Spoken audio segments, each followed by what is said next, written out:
Hi all, welcome to Competitive Cracker. എൻ്റെ പേര് റബീഹത്ത്. അപ്പോൾ നമ്മുടെ കമ്പനി ബോർഡ് LGSന്റെ പ്രിപ്പറേഷനും കാര്യങ്ങളൊക്കെ എല്ലാവരും നന്നായിട്ട് കൊണ്ടുപോകുന്നുണ്ടാവും എന്ന് വിചാരിക്കുന്നു. അപ്പോൾ നമ്മൾ ഇന്ന് വന്നിട്ടുള്ളത് നമ്മുടെ കമ്പനി ബോർഡ് LGS എക്സാമിന് നമ്മൾ നിർബന്ധമായിട്ടും പഠിച്ചിരിക്കേണ്ട, വായിച്ചിരിക്കേണ്ട നമ്മുടെ പുതിയ NCERTയിലെ ചാപ്റ്റേഴ്സ് ഏതൊക്കെയാണ് എന്നുള്ളതാണ്. ഹിസ്റ്ററി ആണെങ്കിലും ജോഗ്രഫി ആണെങ്കിലും കോൺസ്റ്റിറ്റ്യൂഷൻ ആണെങ്കിലും ഏതാണെങ്കിലും സയൻസിന്റെ ഏരിയ ഒക്കെ നമ്മൾ നോക്കുകയാണെന്നുണ്ടെങ്കിലും നമ്മുടെ SCERT, അതായത് പുതിയ SCERTന്ന് നമ്മൾ എന്തായാലും പഠിച്ചിരിക്കേണ്ട കുറച്ച് ഏരിയാസ് ഉണ്ട്, കുറച്ച് ചാപ്റ്റേഴ്സ് ഉണ്ട്. അത് ഏതൊക്കെയാണ് എന്നുള്ളതാണ് നമ്മൾ ഇന്ന് നോക്കാനായിട്ട് പോകുന്നത്. അപ്പൊ നമുക്ക് സ്റ്റാർട്ട് ചെയ്യാം അല്ലെ. ആദ്യം തന്നെ നമ്മൾ കോൺസ്റ്റിറ്റ്യൂഷന്റെ ഭാഗത്തു നിന്നുള്ള പ്രധാനപ്പെട്ട ബുക്കുകൾ അല്ലെങ്കിൽ ചാപ്റ്റേഴ്സ് ഏതൊക്കെയാണ് എന്നുള്ളതാണ് നോക്കാനായിട്ട് പോകുന്നത്. അപ്പൊ കോൺസ്റ്റിറ്റ്യൂഷന്റെ കാര്യം നമ്മൾ പറയുമ്പോൾ ആദ്യം തന്നെ 6ാം ക്ലാസ്സിലെ ചാപ്റ്റർ 9 ആണ് നമുക്ക് നോക്കാനുള്ളത്. ചെറിയൊരു ചാപ്റ്റർ ആണ്. നമുക്ക് ചെറിയ ക്ലാസ്സുകളിലൊക്കെ എന്ന് പറഞ്ഞാൽ നമുക്ക് പെട്ടെന്ന് പഠിച്ച് തീർക്കാൻ പറ്റുന്നതാണ്. ഇപ്പൊ 6ാം ക്ലാസ്സിലെയോ അതല്ലെങ്കിൽ 8ാം ക്ലാസ്സിലോട്ടൊക്കെ വരുമ്പോഴാണ് പിന്നെയും കുറച്ചുകൂടെ നമുക്ക് കൂടുതൽ ഉണ്ടാവുക അല്ലെ വായിക്കാനായിട്ട്. എന്നാൽ ഈ 6ാം ക്ലാസ്സിലേക്ക് ചാപ്റ്റേഴ്സ് നമ്മൾ പറയുമ്പോൾ നിങ്ങൾക്ക് കുറച്ചൊരു പെട്ടെന്ന് തന്നെ വായിച്ച് പോയിന്റ് ഔട്ട് ചെയ്തെടുക്കാൻ പറ്റുന്ന കാര്യങ്ങൾ തന്നെയുള്ളൂ. അപ്പൊ എന്താ ഇവിടെ പറയുന്നത്? ഭരണഘടനയ്ക്ക് ഒരു മുഖവുര എന്ന് പറയുന്ന ചാപ്റ്റർ ആണ് 6ാം ക്ലാസ്സിൽ നമുക്ക് നോക്കാനുള്ളത്. ഓക്കെ, അത് കഴിഞ്ഞ് 7ാം ക്ലാസ്സിലോട്ട് നമ്മൾ വരുന്ന സമയത്ത് 7ാം ക്ലാസ്സിലെ ചാപ്റ്റർ 3 നമ്മൾ നോക്കുമ്പോൾ ഭരണഘടന വഴിയും വഴികാട്ടിയും എന്ന് പറയും. നമ്മുടെ കോൺസ്റ്റിറ്റ്യൂന്റ് അസംബ്ലിയുമായി ബന്ധപ്പെട്ടുകൊണ്ട് അതിന്റെ ഫോർമേഷനുമായി ബന്ധപ്പെട്ടുകൊണ്ടുള്ള കാര്യങ്ങളൊക്കെ നമുക്ക് ഇവിടുന്ന് അത്യാവശ്യം പോയിന്റുകൾ ഇവിടുന്ന് കിട്ടും എന്നുള്ളതാണ്. പലതും പ്രീവിയസ് ഇയർ ചോദിച്ചിട്ടുള്ളതാണ് എന്നുള്ളത് നിങ്ങൾക്ക് കാണാൻ പറ്റും ഇവിടെ. ഓക്കെ, അത് കഴിഞ്ഞ് ക്ലാസ് 8ലോട്ട് നമ്മൾ വരുന്ന സമയത്ത് ചാപ്റ്റർ 5 നമ്മൾ നോക്കുകയാണെന്നുണ്ടെങ്കിൽ ഇന്ത്യൻ ഭരണഘടന അവകാശങ്ങളും കർത്തവ്യങ്ങളും എന്ന് പറയുന്ന ഒരു ചാപ്റ്റർ വരുന്നുണ്ട്. അപ്പൊ ഇതാണ് മെയിൻ ആയിട്ട് കോൺസ്റ്റിറ്റ്യൂഷന്റെ ഭാഗത്ത് നിന്ന് നമുക്ക് നോക്കാനുള്ള ചാപ്റ്റേഴ്സ് എന്ന് പറയുന്നത്.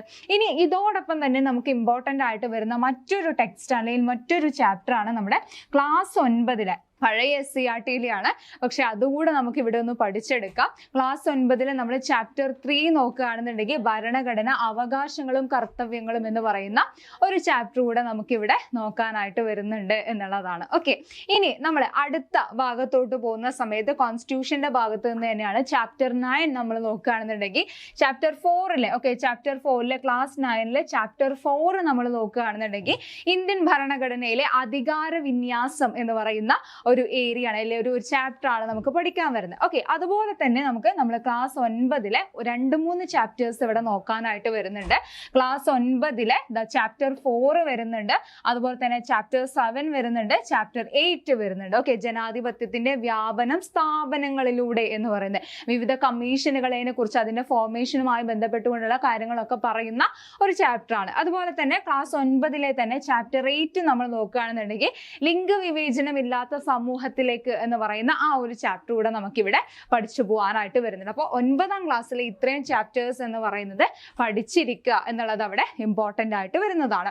ഇനി അത് കഴിഞ്ഞ് ഇന്ത്യൻ ഹിസ്റ്ററിയിലോട്ട് നമ്മൾ വരുമ്പോൾ കോൺസ്റ്റിറ്റ്യൂഷന്റെ ഇത്രയും ഭാഗങ്ങൾ നമുക്ക് പഠിക്കുമ്പോൾ തന്നെ എന്താണ് ഈ പറയുന്ന നമ്മുടെ ഭരണഘടനയുടെ കോൺസ്റ്റിറ്റ്യൂന്റ് അസംബ്ലിയുമായി ബന്ധപ്പെട്ടുകൊണ്ട്, അതുപോലെ തന്നെ നമ്മുടെ മൗലിക അവകാശങ്ങളുമായി ബന്ധപ്പെട്ടുകൊണ്ടുള്ള കർത്തവ്യങ്ങളുമായി ബന്ധപ്പെട്ടുകൊണ്ടുള്ള വിവിധ കമ്മീഷനുകൾ, ഇത്രയും കാര്യങ്ങൾ നമ്മൾ ആ ഒരു ഭാഗത്ത് കവർ ചെയ്ത് പോകും എന്നുള്ളതാണ്. ഇനി നമ്മൾ ഇന്ത്യൻ ഹിസ്റ്ററിയുടെ ഭാഗത്തോട്ട് വരുന്ന സമയത്ത് ഹിസ്റ്ററി നമ്മൾ മൊത്തത്തിൽ പറയാം.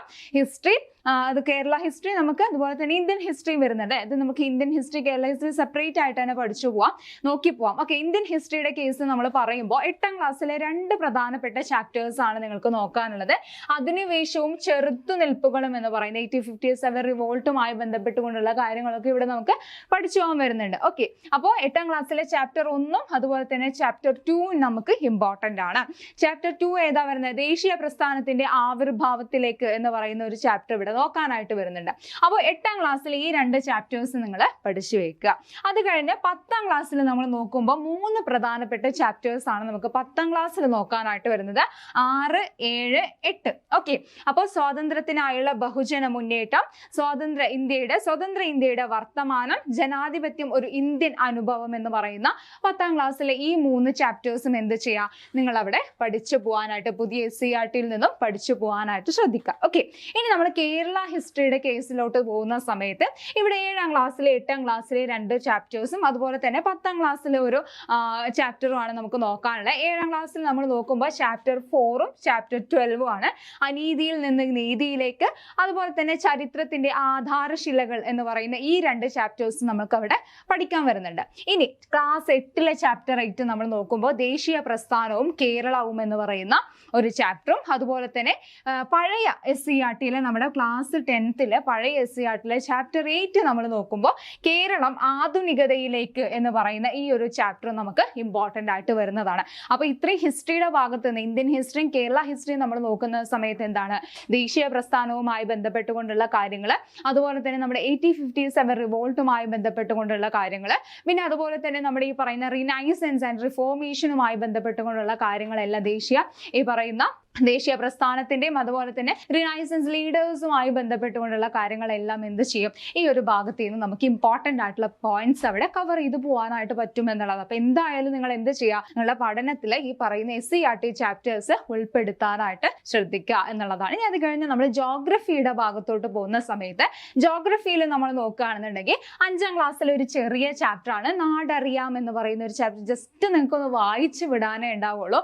5ാം ക്ലാസ്സിലെ 6ാം ക്ലാസ്സിലൊക്കെ ടെക്സ്റ്റുകൾ നിങ്ങൾ പഠിക്കുമ്പോൾ ജസ്റ്റ് ഒന്ന് വായിച്ചു വിടുക. എന്തെങ്കിലും ഇമ്പോർട്ടൻ്റ് ആയിട്ടുള്ള പോയിന്റ് ഉണ്ടോ എന്ന് നോക്കുക, അത്രമാത്രം അവിടെ ചെയ്താൽ മതി. പക്ഷെ ബാക്കി ഒരു 10th-ലോട്ട് 9th-ലോട്ടൊക്കെ നമ്മൾ വരുമ്പോൾ എന്താണ് ഡീറ്റെയിൽ ആയിട്ട് എന്ത് ചെയ്യണം, അരിച്ച് പെറുക്കി തന്നെ വായിക്കാനായിട്ട് ശ്രദ്ധിക്കുക. ഇനി എങ്ങനെയാണ് SCERT വായിക്കേണ്ടത് പഠിക്കേണ്ടത് എന്നുള്ള വീഡിയോ നമുക്ക് സെപ്പറേറ്റ് ആയിട്ട് തന്നെ ചെയ്യാം കേട്ടോ. അപ്പൊ എന്തായാലും ഏതൊക്കെയാണ് ചാപ്റ്റേഴ്സ് എന്നുള്ളത് നിങ്ങളൊന്ന് ലിസ്റ്റ് ഔട്ട് ചെയ്ത് വെക്കുക എന്നുള്ളതാണ്. അപ്പൊ 5ാം ക്ലാസ്സിൽ ഈ ഒരു ചാപ്റ്ററും അത് കഴിഞ്ഞ് 7ാം ക്ലാസ്സിലെ ഒരു 3 ചാപ്റ്റേഴ്സ് ആണ് നമുക്ക് നോക്കാനുള്ളത്. ഇന്ത്യൻ ഉപഭൂഖണ്ഡം, വിളയിക്കാം 100 മേനി, പരിസ്ഥിതിയെ നോവിക്കാതെ എന്ന് പറയുന്ന ഈ 3 ചാപ്റ്റേഴ്സ് ആണ് നമുക്ക് 7ാം ക്ലാസ്സിൽ പഠിക്കാനായിട്ട് വരുന്നത്. ഇനി 8ാം ക്ലാസ്സിലെ ടെക്സ്റ്റ് നമ്മൾ നോക്കുമ്പോൾ ചാപ്റ്റർ 17 ആണ്.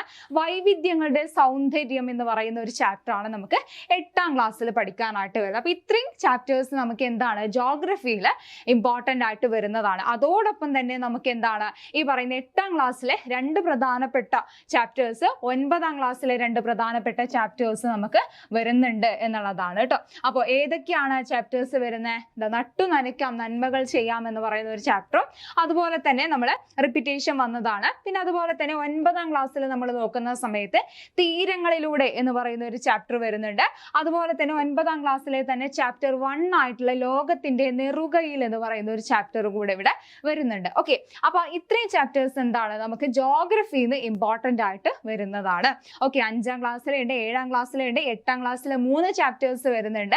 അതുപോലെ തന്നെ 9ാം ക്ലാസ്സിലെയും ചാപ്റ്റേഴ്സ് നമുക്ക് വരുന്നുണ്ട്. 9ാം ക്ലാസ്സിലെ പിന്നെ കുറച്ചധികം ചാപ്റ്റേഴ്സ് നമുക്ക് നോക്കാൻ വരുന്നുണ്ട്.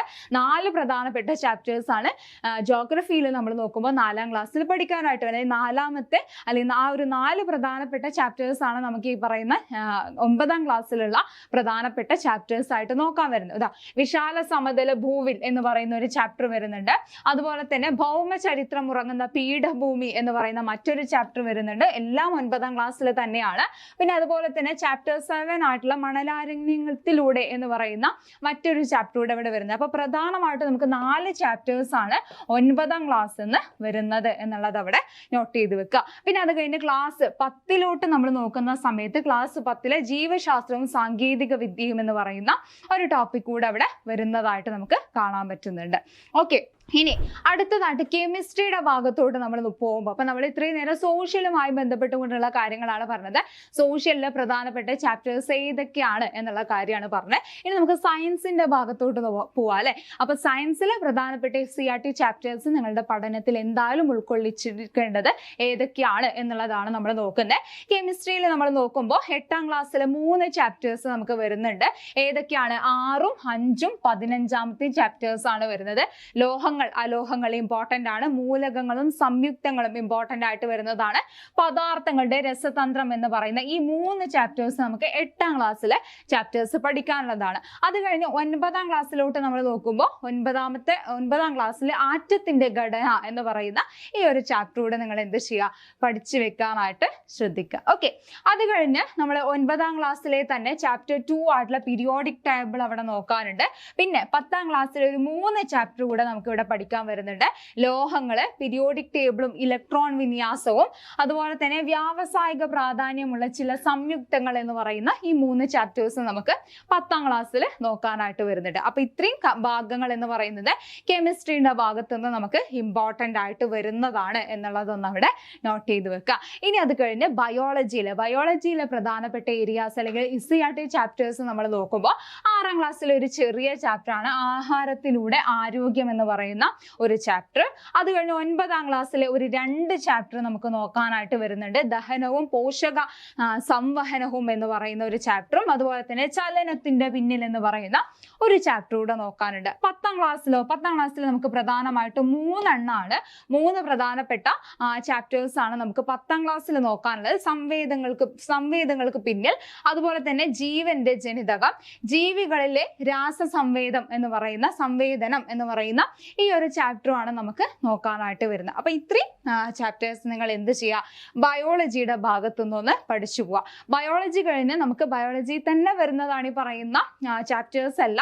പബ്ലിക് ഹെൽത്ത് എന്ന് പറഞ്ഞുകൊണ്ട് നമുക്കൊരു 10 മാർക്ക് കൂടെ നമുക്ക് എവിടെ വരുന്നുണ്ട്, നമ്മുടെ സിലബസിൽ കൊടുത്തിട്ടുണ്ട് അല്ലെ. അപ്പൊ ഇവിടെ ഈ ഒരു ഭാഗത്ത് നിന്നുള്ള ക്വസ്റ്റ്യൻസ് നിങ്ങൾ നോക്കുമ്പോൾ അവിടെ നോട്ട് ചെയ്ത് പോകാനുള്ള ചാപ്റ്റേഴ്സ് എന്ന് പറയുന്നത് ഒന്നാമതായിട്ട് 6ാം ക്ലാസ്സിൽ ഒരു ചെറിയ ചാപ്റ്റർ ആണ് മാറ്റാം ജീവിതശൈലി നല്ല നാളേക്കായി എന്ന് പറഞ്ഞുകൊണ്ട് വായിക്കുക. ഒന്ന് വായിച്ചിട്ട് അതിൽ എന്താ അടങ്ങിയിട്ടുള്ള എന്നുള്ള ഇമ്പോർട്ടന്റ് ആയിട്ടുള്ള പോയിന്റ്സ് മാത്രം ഒന്ന് നോട്ട് ചെയ്ത് വെക്കാനായിട്ട് ശ്രദ്ധിക്കുക കേട്ടോ. ഇതൊന്നും അത്ര ഡീറ്റെയിൽ ആയിട്ട് നമുക്ക് വായിച്ച് പഠിക്കാനുള്ള ഒരു ഏരിയ അല്ല 6ാം ക്ലാസ്സിൽ 5ാം ക്ലാസ്സിൽ എന്ന് പറയുന്നത്. കഴിഞ്ഞ ഒരു 8ാം ക്ലാസ്സിലോട്ടൊക്കെ വരുമ്പോഴാണ് നമുക്ക് കുറച്ചുകൂടെ പഠിക്കാനായിട്ട് വരുന്നത്. അപ്പൊ ഇവിടെ പബ്ലിക് ഹെൽത്തിന്റെ കാര്യം നമ്മൾ നോക്കുമ്പോൾ ബയോളജിയുടെ തന്നെ ഭാഗത്ത് വരുന്നതാണ്. ക്ലാസ് 9 ചാപ്റ്റർ 5 വരുന്നുണ്ട്. പ്രത്യുൽപാദന ആരോഗ്യം എന്ന് പറഞ്ഞൊരു ഏരിയ വരുന്നുണ്ട്. അതുപോലെ തന്നെ ക്ലാസ് 10th നമ്മൾ നോക്കുന്ന സമയത്ത് പ്രതിരോധവും ആരോഗ്യ സംരക്ഷണവും എന്ന് പറയുന്ന ഒരു ഏരിയ വരുന്നുണ്ട്. അപ്പൊ ഇതൊക്കെയാണ് നമ്മുടെ ന്യൂ SCERT-യിൽ നമുക്ക് നോക്കാനുള്ളത്. ഇനി ഈ പറയുന്ന പബ്ലിക് ഹെൽത്തിന്റെ ഭാഗത്ത് നിന്ന് തന്നെ പഴയ SCERT-യിൽ നമ്മൾ നോക്കുമ്പോൾ ക്ലാസ് 10 അകറ്റി നിർത്താം രോഗങ്ങളെ എന്ന് പറയുന്ന ആ ഒരു ചാപ്റ്റർ കൂടെ നിങ്ങൾ എന്ത് ചെയ്യുക, പഠിച്ചു പോവാനായിട്ട് ശ്രദ്ധിക്കുക കേട്ടോ. അപ്പൊ അത്രയും ചാപ്റ്റേഴ്സ് എന്ത് ചെയ്യുക, പബ്ലിക് ഹെൽത്തിന്റെ കാര്യത്തിൽ നിങ്ങളൊന്ന് അവിടെ നോട്ട് ചെയ്ത് വെക്കുക. ഇനി ലാസ്റ്റ് ഫിസിക്സിലോട്ട് നമ്മൾ നോക്കുമ്പോൾ ഫിസിക്സിൽ അത്യാവശ്യം ചാപ്റ്റേഴ്സ് നമുക്ക് SCERT-യുടെ ഭാഗത്തുനിന്ന് പഠിക്കാനായിട്ട് വരുന്നുണ്ട്. നോക്കിയേ നിങ്ങൾ ബേസ് തൊട്ട് നമ്മൾ പറയുമ്പോൾ ആദ്യമൊക്കെ ഏറ്റവും ബേസ് ആയിട്ടുള്ള 5 തൊട്ട് 7 വരെയുള്ള ക്ലാസ്സുകളിലെ കാര്യങ്ങൾ നിങ്ങളൊന്ന് നോക്കി പോവാ. ഊർജ്ജ സ്രോതസ്സുകള്, കയ്യെത്തും ദൂരത്ത് ആകാശം, ചലനം നിത്യജീവിതത്തിൽ, താപം നിത്യജീവിതത്തിൽ എന്നൊക്കെ പറയുന്ന ഈ 5ാം ക്ലാസ്സിലെ 2 ചാപ്റ്റർ, 6ാം ക്ലാസ്സിലെ ഒരു ചാപ്റ്റർ, 7ാം ക്ലാസ്സിലെ ഈ 3 ചാപ്റ്റർ നിങ്ങൾ എന്ത് ചെയ്യുക, പഠിച്ചു. അതൊക്കെ നിങ്ങൾക്ക് ചിലപ്പോൾ ഒരു ദിവസം കൊണ്ട് തന്നെ കവർ ചെയ്യാൻ പറ്റുന്നതാണ്. 5ാം ക്ലാസ്സിൽ 7ാം ക്ലാസ്സിലൊക്കെ ചിലപ്പോൾ ചെറുതായിട്ടുള്ള പോയിന്റ്സ് മാത്രമേ നമുക്ക് അവിടെ പഠിക്കാനായിട്ട് വരുള്ളൂ. ഓക്കെ, അത് കഴിഞ്ഞ് 8ാം ക്ലാസ്സിലോട്ട് നമ്മൾ വരുന്ന സമയത്ത് 8ാം ക്ലാസ്സിലെ 3 പ്രധാനപ്പെട്ട ചാപ്റ്റേഴ്സ് ആണ് നമുക്ക് ഇവിടെ വരുന്നത്. ചലനം, ബലം, മർദ്ദം, ഗോളീയ ദർപ്പണങ്ങൾ എന്ന് പറയുന്ന ഈ 3 ചാപ്റ്റേഴ്സ് ആണ് 8ാം ക്ലാസ്സിൽ നമുക്ക് വരുന്നത്. അത് കഴിഞ്ഞ് 9ാം ക്ലാസ്സിലോട്ട് നമ്മൾ പോകുന്ന സമയത്ത് 9ാം ക്ലാസ്സിൽ 4 പ്രധാനപ്പെട്ട ചാപ്റ്റേഴ്സ് വരുന്നുണ്ട്. പ്രവൃത്തിയും ഊർജവും വരുന്നുണ്ട്. അതുപോലെ തന്നെ 9ാം ക്ലാസ്സിലെ ചാപ്റ്റർ 5 ആയിട്ടുള്ള പ്ലവക്ഷമബലം എന്ന് പറയുന്ന ഒരു ചാപ്റ്റർ കൂടെ വരുന്നുണ്ട്. ചലന സമവാക്യങ്ങൾ, ചലന നിയമങ്ങൾ, ഗുരുത്വാകർഷണം പോലുള്ള ചാപ്റ്റേഴ്സ് എല്ലാം ഇതെല്ലാം ഇമ്പോർട്ടന്റ് ആയിട്ടുള്ള ചാപ്റ്റേഴ്സ് ആണ്. സോ ഇതെല്ലാം SCERT-യുടെ ഭാഗത്ത് നിന്ന് നിങ്ങൾ ഫിസിക്സിൽ കവർ ചെയ്യാനായിട്ട് ശ്രദ്ധിക്കുക എന്നുള്ളതാണ്. ഫിസിക്സിൽ തീർന്നില്ല, 9ാം ക്ലാസ്സിലെ കുറച്ച് കാര്യങ്ങൾ കൂടെ നമുക്ക് നോക്കാനായിട്ട് വരുന്നുണ്ട്. പ്രകാശത്തിന്റെ അപവർത്തനം, ശബ്ദം പോലുള്ള ചാപ്റ്റേഴ്സ് അവിടെ ഇമ്പോർട്ടന്റ് ആണ്.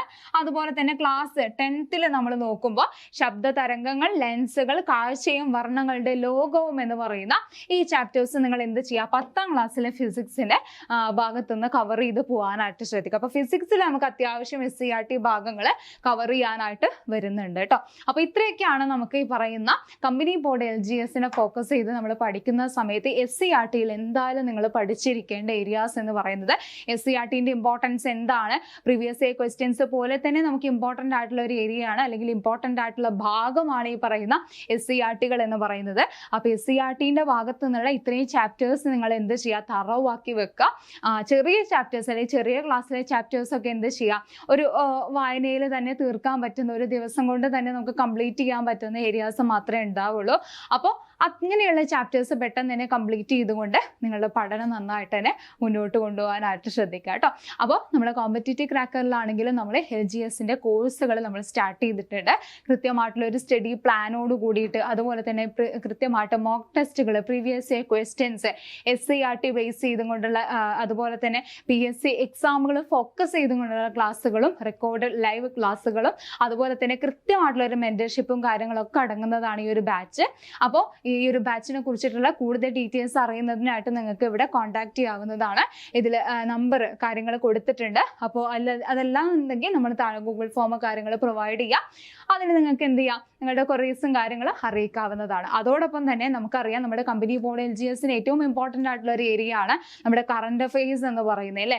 കറണ്ട് അഫെയർസിന്റെ ഒരു ഫ്രീ ടെലഗ്രാം ഗ്രൂപ്പ് നമ്മുടെ കോമ്പറ്റേറ്റീവ് ക്രാക്കറിന്റെ തന്നെ ഉണ്ട്. അപ്പോൾ അതിൽ ജോയിൻ ചെയ്യാത്തവരാണ് എന്നുണ്ടെങ്കിൽ അതിൽ കൃത്യമായിട്ട് ജോയിൻ ചെയ്യുക. ഡെയിലിയുള്ള അപ്ഡേറ്റ്സ് കാര്യങ്ങൾ അതിൽ പോവാറുണ്ട്. ജോയിൻ ചെയ്ത് നിങ്ങൾക്ക് എന്ത് ചെയ്യാൻ പറ്റും, ഓരോ ദിവസവും ഈ പറയുന്ന കറണ്ട് അഫെയർസ് എന്ന് പറയുന്നത് പഠിച്ചു പോകാവുന്നതാണ്. അതിൻ്റെ ലിങ്കും കാര്യങ്ങളും നമ്മൾ താഴെ പ്രൊവൈഡ് ചെയ്യാം. സോ ആദ്യമായിട്ട് വീഡിയോ കാണുന്നവരാണെന്നുണ്ടെങ്കിൽ നിങ്ങൾക്ക് ഇഷ്ടപ്പെട്ട ലൈക്ക് ചെയ്യുക, കമൻറ്റ് ചെയ്യുക, സബ്സ്ക്രൈബ് ചെയ്യുക. അതുപോലെ തന്നെ ചാനലിൽ ജോയിൻ ചെയ്യാനായിട്ടും ശ്രദ്ധിക്കുക. Thank you.